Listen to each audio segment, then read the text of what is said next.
Cuando tenía 18 años era muy inmadura e ingenua. Era un poco imbécil cuando estaba en la carretera, tocaba la bocina cada vez que me impacientaba, estaba a punto de interrumpir el paso de la gente. Mirando hacia atrás fue y si alguna vez tengo hijos, seré mucho más estricto con ellos en cuanto a su forma de conducir. Dicho esto, conducía mucho para alguien de mi edad. Iba a la escuela a 5 horas de casa sin importar el día de la semana. El tráfico siempre se pone horrible cuanto más me acerco a casa. Así que durante los descansos, conduzco a casa por la noche para evitarlo. Esto va desde un viaje de 4 a 5 horas hasta un viaje de 3 horas.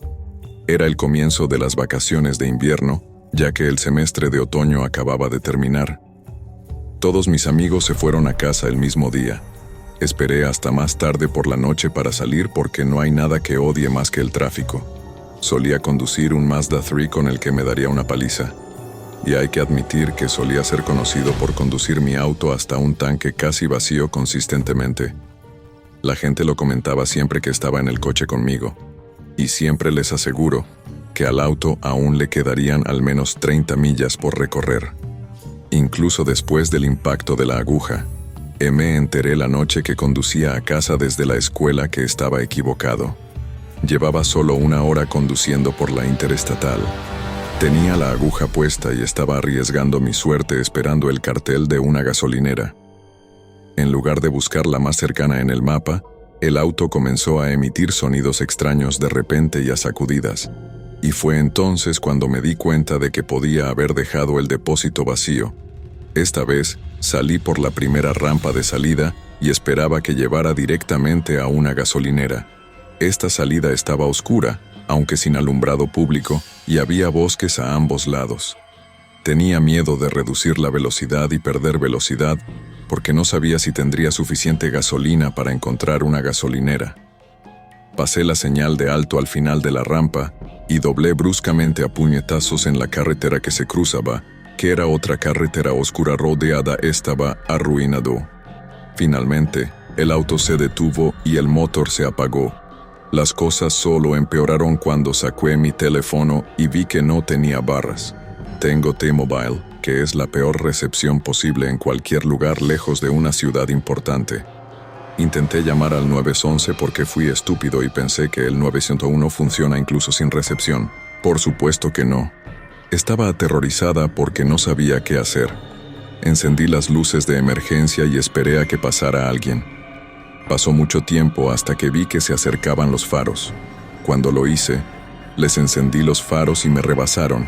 Giraron en U y se detuvieron en el césped detrás. Sin embargo, no sabía quién se bajaba de ese coche. Y yo era una chica indefensa de 18 años. Rompí un poco la ventanilla cuando un hombre se acercó a mi coche y le dije que necesitaba ayuda. Se me acabó la gasolina. Se ofreció a llevarme a la gasolinera más cercana. Era un tipo calvo con gafas puestas. Parecía digno de confianza. Aparentemente no tenía más opciones que aceptar su oferta. Salí del auto y lo seguí hasta su auto, asegurándome de cerrar primero mis puertas. Su coche era un Honda negro del año, probablemente del 2010. Su auto olía raro. Sin embargo, no podía precisar qué olor podía ser.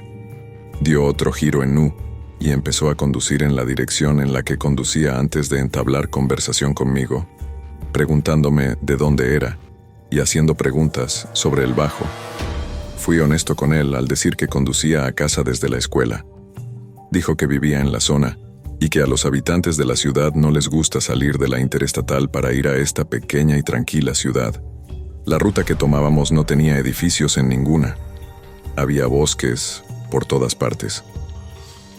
Le pregunté si conocía alguna gasolinera y me dijo que sí, muy cerca.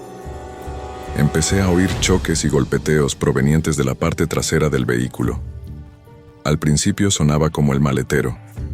Pensé que tal vez solo eran baches en la carretera, o un objeto suelto en él parecía seguir hablando y hablando como si no parara. Finalmente, llegamos a una especie de zona con aspecto de pueblo. Por fin había algunas luces y edificios, un restaurante y unas cuantas casas pequeñas. Había un semáforo en rojo en la primera intersección. Cuando subí a su auto, nos detuvimos y, por primera vez, hubo silencio y luego escuché el inconfundible sonido de alguien gritando en el maletero, seguido de golpes y golpes. Miró al hombre que me miraba y una fracción de segundo. Me desabroché el cinturón de seguridad, abrí la puerta y corrí mientras, al mismo tiempo, él intentaba agarrarme y volver a meterme. Lo escuché salir, pero en lugar de perseguirme, corrió a cerrar la puerta del lado del pasajero. Luego lo escuché tirarla al piso, al final de la calle. Entré corriendo al restaurante y pedí ayuda para hacer una escena. Usé su teléfono para llamar al 9111. Esperé allí, y se convirtió en algo muy importante con varios policías que acudieron al restaurante para hacer una denuncia. Dada la gravedad del informe que estaba haciendo, escuché a alguien en el maletero del coche. Tenían que pedirles hasta el último detalle sobre el coche del hombre, su aspecto y el lugar donde me había recogido. También me pidieron que me llevaran de vuelta a mi coche para que pudieran incluir también el lugar de recogida en el informe. También me ayudaron a encontrar a que eventualmente vendría a mi local para llenar mi auto de gasolina. En general, esta fue la experiencia más aterradora de mi vida. Estuve conmocionada hasta la médula durante todo el resto del viaje a casa. Espero que hayan encontrado a ese hombre. Espero que quien quiera que estuviera en ese baúl siga vivo hoy. Por lo que sé, ese hombre podría haberme llevado a su casa o a algún otro lugar. Y tuve suerte de tener un